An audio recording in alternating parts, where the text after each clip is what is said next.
Hey everybody, my name is AceFangirl and welcome back to another episode of Aviary Attorney. Last time, we kind of failed in talking to our witness, the flower girl, because I think I may have pushed her too hard. Still haven't figured out if that's going to come back to bite us in the ass, but that's alright. We also explored the crime scene, kind of. We went to the Louvre and looked around a bunch of places, found a bunch of evidence, and that led us to a bunch of new places to go. I'm pretty excited. So today, I think we're going to start with going to Le Canard Joyeux and seeing if we can dig up any dirt on our client, Juan, the Prince of Spain, because Sparrowson and Falcon both said something seemed off about him. And if I know anything, then I know that the best place to get the tea on whatever is going on is at the local bar. So, let's figure it out. Really, Falcon? I thought you were done with your mopey drinking. I'm not here to drink, Sparrowson, or mope for that matter. Maybe to drink, but you don't know me. Taverns are a fantastic hub of information. If we wish to get to learn more about this Prince Juan, then this would be the ideal place to start asking questions. Oh, that's pretty good thinking. Hello! Ah, you two are back, and are you feeling any better, Falcon? Much better. Thank you for asking, Madame Coinel. That's great to hear, hon. Will it be the usual? No, I'm back to investigative work today, so I've got to keep sharp. We wanted to know if you've seen a Prince of Spain around here recently. A Prince of Spain? I don't know if you've noticed, hon, but this isn't exactly the classiest pub in Paris. I'm lucky to serve the occasional bourgeoisie. You can forget about seeing a member of royalty. That's a pity. Maybe I should ask some of your patrons. Feel free. The old regulars Rufus and Powell are playing cards in the attic, same as always. But we get all sorts of colorful characters in the drinking room. I bet if you rattled enough cages, you'd find someone who knows whatever it is you want to know. Thank you, madame. Let's see, where to start? Select a room. Let's go to the card room first. Check in with the regulars.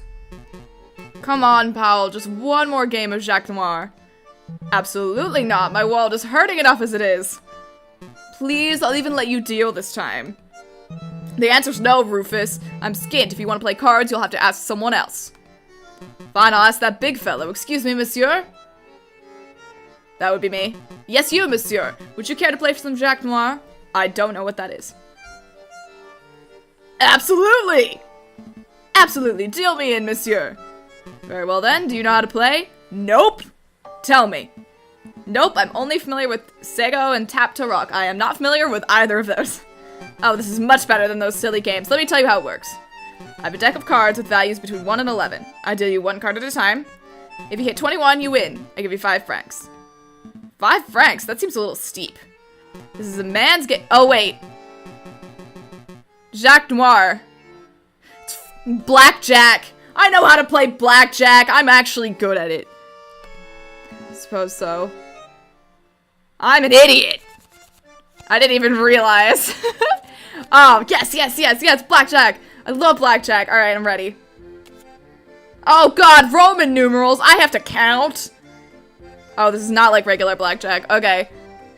That's 8. So I'm gonna hit. That's over here. I wasn't even looking. 10. 19. Stand. Let's see, this man's a cheater. Aha! Yeah, that's right. I know how to play blackjack. Well played, monsieur. Here's your payout. Should we have another round? Maybe just one more. Just one more. I love gambling. I just wanted to see if they knew anything, but this is fun. Oh man, okay. Alright. 7. Hit me. 15. Ugh, 15 is a toughie. I'm gonna hit. Shit. Nah.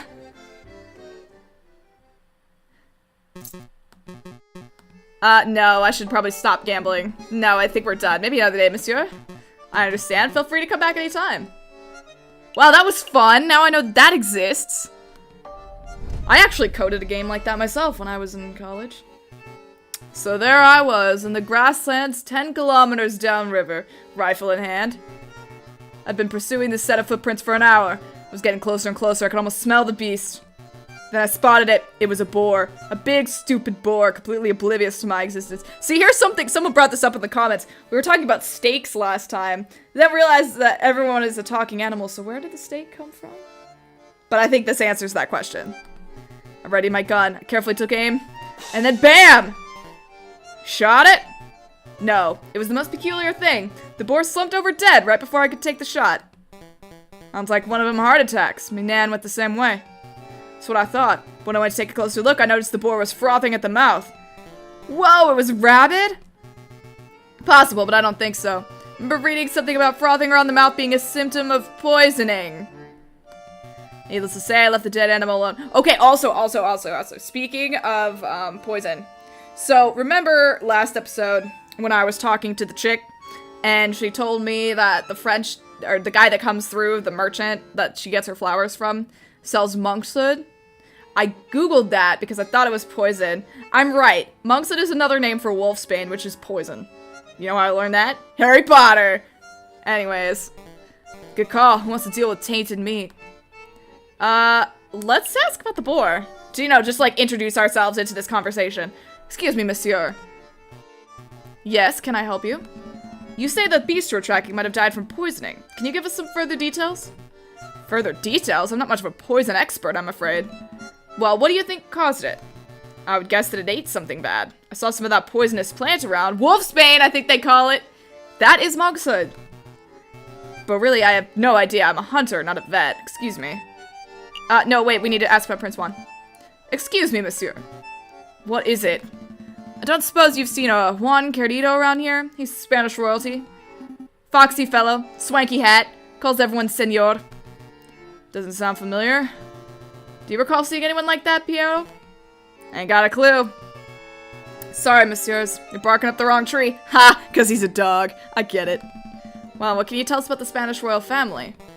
Do we look like walking encyclopedias or something?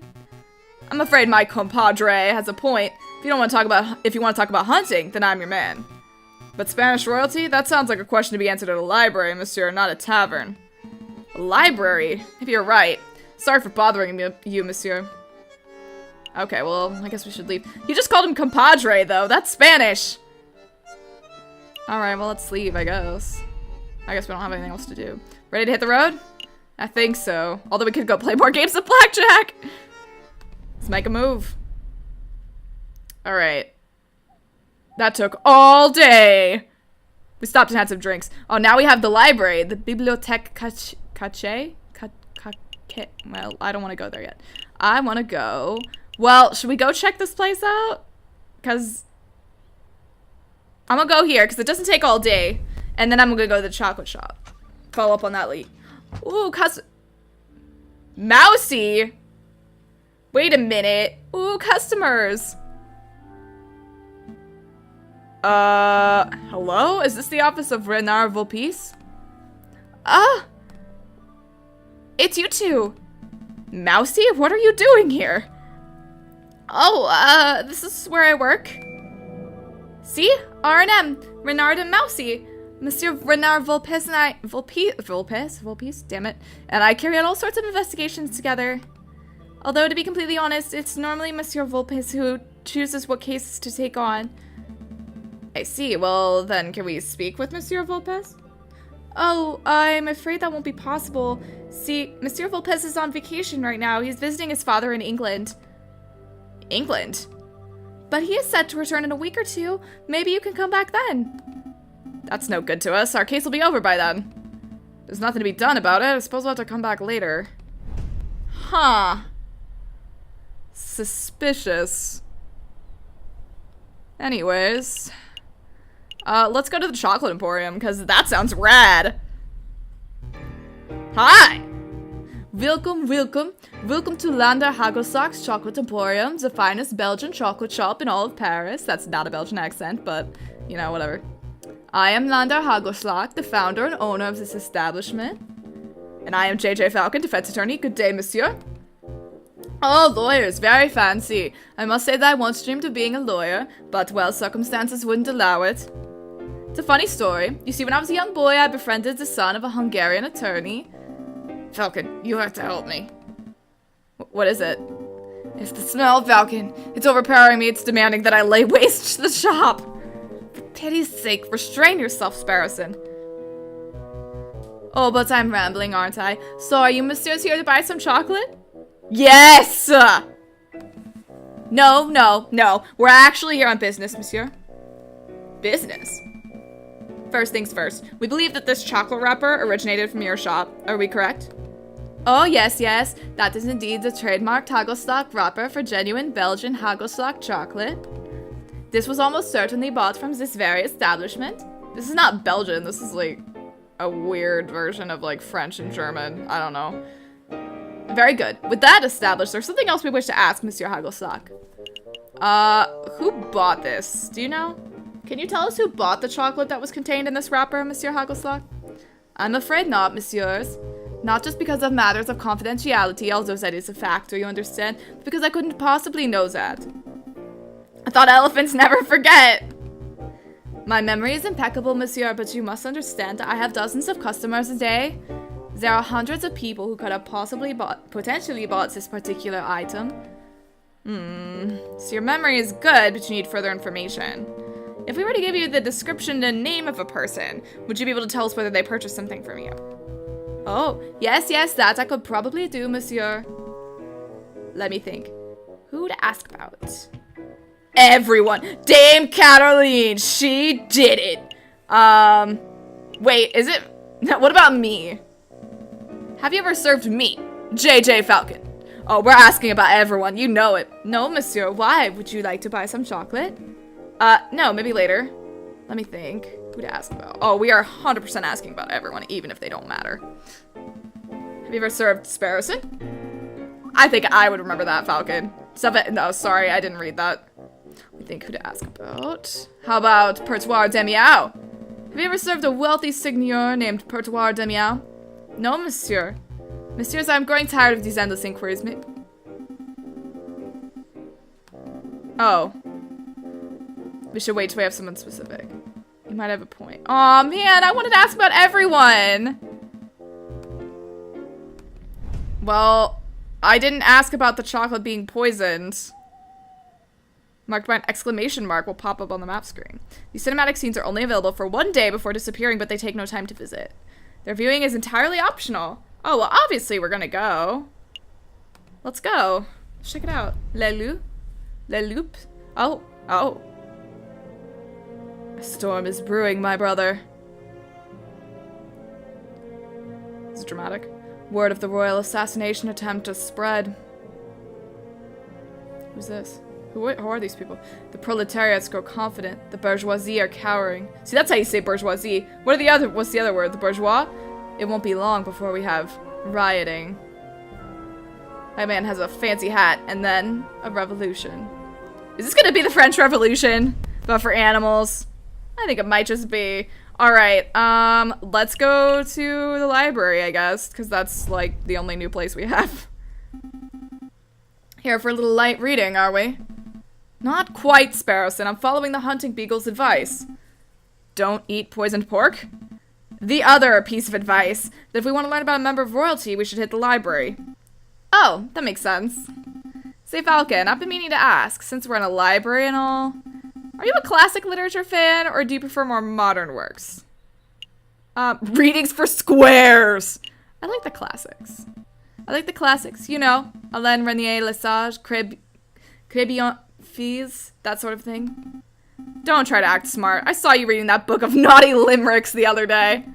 You didn't think I would notice because you put a dull-looking slipcover over it, but I knew, Falcon. I knew. Would you messieurs mind lowering your voices? I can hear your squawking from the other side of the building. His name is Nathan. I like that. Ah, my apologies, monsieur. We'll keep it down. Wait, you're a librarian, aren't you? An astute observation. Yes, monsieur. As the only quiet person in the library, I am most assuredly the librarian. Well, now that we have your attention, my friend wants to ask you something. I do? Oh, right, I do. What can you tell us about Don Quixote? Borrowed this book from a friend. What can you tell us about it? Don Quixote of La Mancha? It's a classic. Everybody has read it. Yeah, everybody. But for those who haven't, I'm not going to sit here and summarize a great work of literature for two imbeciles who are too lazy to read. Hey, speak first, just Sparrowson, I've read it.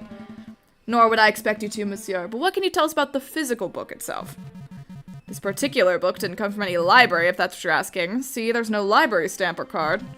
I assume it was acquired from a bookshop. A French bookshop, if the French translation and publishing information wasn't a giveaway. I see, thank you. Okay, so we bought it here. Do you have any other questions? I do. What can you tell us about Spanish monarchy? You seem like a scholarly, well-read individual. I'm sure you're up to date on geopolitical news and the like. I don't need your praise. Spit out whatever imbecilic question is in the back of your throat.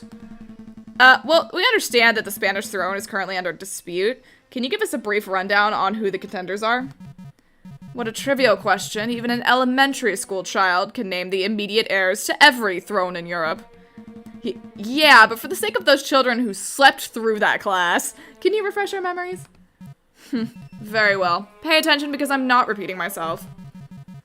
The current reigning monarch of Spain is Queen Regnant Isabella II of the House of Bourbon, daughter of King Ferdinand VII. Upon her death, the crown would likely fall to her husband, King Consort Francis, Duke of Cadiz, although it's certainly possible that an immediate family member could stake a claim. However, the Queen's position is currently being disputed by the Carlists, headed by the Count of Montmolin. I hope that answers your question. Did you catch all that, Sparson? Not a word! Monsieur, we're actually interested in a Prince Juan Querido of Spain. I don't think I heard that name in your explanation. Prince Juan Querido? Is that what you said? Monsieur, I think you've been misinformed.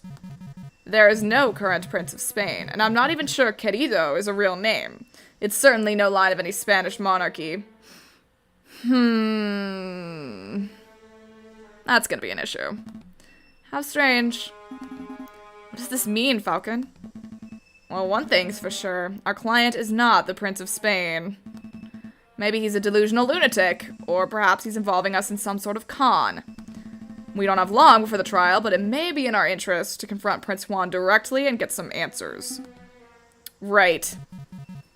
Are you two quite done chit-chatting? Yeah, that's all. We're good. Don't worry, monsieur. I think we're all done here. Thanks for your time. Then I bid you good day. Alright, well, this is awkward. How many days do we have till trial? We need to get this stuff done. We need to go to the conciergerie. Talk to our client. Alright, you again. Visiting hours are over. Come back later. I have no time for your quibbling, monsieur. Stand aside. You can't talk to me like that.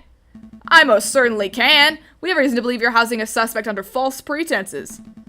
That is in direct violation of statutes 204B and 488C of the French Criminal Code of Justice. Failure to comply with our request may result in you, yes you, monsieur, being held directly responsible for any consequential legal action. Alright, no need to break out the legalese on me. I'll go open the cell. Wow, Falcon, how'd you memorize those criminal codes? Memorize? Come on, Sparrowson, learn how to bluff. Yeah, I was gonna say, those don't seem real. Hi. Listen, your teeth don't make you look like a fox. I think you might actually be a wolf. Furthermore, I think you may be Renard Vulpes because your associate was there in that office. What do you have to say about that? Ah, Senor Falcon, it's so good to see you again. You have some good news about my case, I hope. I'm gonna confront politely. Listen, Juan, in order to maximize our chances of a successful trial, I need to know every bit of information. I can't work with half-truths. If you tell me one thing, and the prosecution's evidence tells me another, then we're both in trouble. I'm afraid I don't quite follow, senor. Do you want me to spell it out? I know that you're not the Prince of Spain. I know that your name is not Juan Querido. Where is this coming from? I assure you, senors, that I am who I claim to be. If you want your trial to be a farce, then you don't need my help. Come, Sparrowson, we're leaving. Wait. Calm yourself, Monsieur Falcon. I'll reveal all. Did you just say monsieur? What happened to your Spanish accent? Your suspicions are well placed. Juan Querido is not my real name, and I'm not a Spanish prince. That was just a persona I concocted for the purpose of getting arrested. I'm sorry, what? So what is your real name? Is it Renard Vulpes? What's in a name? It's just an empty label, a vapid reflection of who we really are. Today I'm Juan Querido, the Prince of Spain. Tomorrow I may be Bruno Reyer, a pauper living under the bridge of the Seine. Oh, that's British. But that doesn't change who I am or what I do. That didn't really answer my question. No, I suppose it didn't. But you're a smart bird, Monsieur Falcon. I suspect that you already know my real name. Do you are Renard Volpes, private investigator. Very astute. And you are Monsieur Falcon, private defense attorney. But that wasn't always your name, was it, Monsieur Falcon? Just like me, you knew how to adopt a new persona on a whim. You changed your name, Falcon? I didn't know that. This isn't about me. Juan, Renard, Monsieur, we're trying to uncover the truth here. Of course, so what truth is it that you are attempting to uncover, Monsieur Falcon? Why would you want to get arrested? I just said that. You're putting me in a difficult position, Monsieur. If I tell you the full story, I'd be putting someone else in danger. How about this? I'll tell you a story. I like stories. There was a girl, a mademoiselle, who was in a great deal of debt. Everyone has a debt these days, Monsieur. Isn't that what he talked about with the swan? Indeed, but this particular mademoiselle was in debt to a very powerful man, and that man wished to collect. The mademoiselle had no means of paying, so the man offered her a deal. Murder this man, and I will forget what you are owed. Refuse, and I will reap what I am owed from your parents. With no alternative options, the mademoiselle accepted. But another man, a gallant knight with foolish, archaic notions of chivalry, heard the mademoiselle's story. The knight knew that murder was inevitable, but he saw a way to take the fall in the mademoiselle's place. Do you understand what I'm saying, Monsieur? I do, I get it. I understand, Monsieur. To be honest, it wasn't the subtlest of allegories. Storytelling was never my strong suit. But I'm glad that you're seeing things from my perspective. Hopefully that sheds some light on the situation. If I may ask, Monsieur, why did you not just go to the police with the information you had? The police are not always an option. What does a man do when the justice system itself is the problem? Fair enough. I'll let you know when I figure it out, Monsieur. Dwell on it. Perhaps we should talk about something else in the meantime? No, that's it. We need to go back and talk to the swan. I don't have any more questions for you, Juan. I think we've learned all we can for now. Really? I don't feel that we've learned very much. Oh, Monsieur Falcon, before I forget.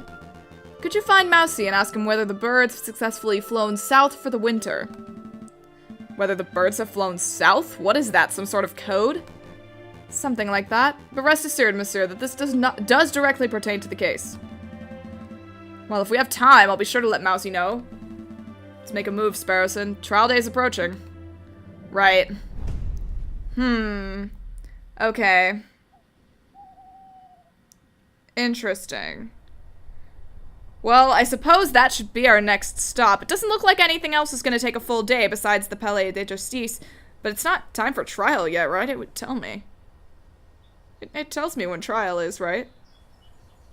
I think so. So I think in the next episode, we'll start out by going to the R&M Associates. We'll talk to Mousy, see if he can tell us anything useful. And we're gonna have to track down Mademoiselle Signet. Like, we need to talk to her again. It's gonna be important. Because once we find out the identity of that mystery dude... Well, I'm not sure if that'll lead us to the owner of the chocolate. But we're gonna need to figure that out too.